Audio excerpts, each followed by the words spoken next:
Hi friends! నేనైతే మిగిలిపోయిన ఇడ్లీలతో French fries అయితే చేస్తున్నాను. ఇవి వచ్చేసి ఇంట్లో మిగిలిపోయినాయన్నమాట. ఈ ఇడ్లీని మనము ఇలాగ కట్ చేసుకోవాలి. పీసెస్ లాగా కట్ చేసుకొని ఇంకా డీప్ ఫ్రైకి నూనె వేసుకొని వేడెక్కిన తర్వాత వీటిని ఫ్రై చేసుకోండి. ఇవి మొత్తం మనకు గోల్డెన్ బ్రౌన్ కలర్లో రావాలి.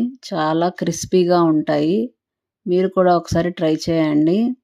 ఇలా అన్నీ ఫ్రై చేసుకున్న తర్వాత నేను దీని మీద ఫ్రెంచ్ ఫ్రైస్ మసాలా ఉంటే వేసానన్నమాట. మీరు చాట్ మసాలా కూడా వేసుకోండి.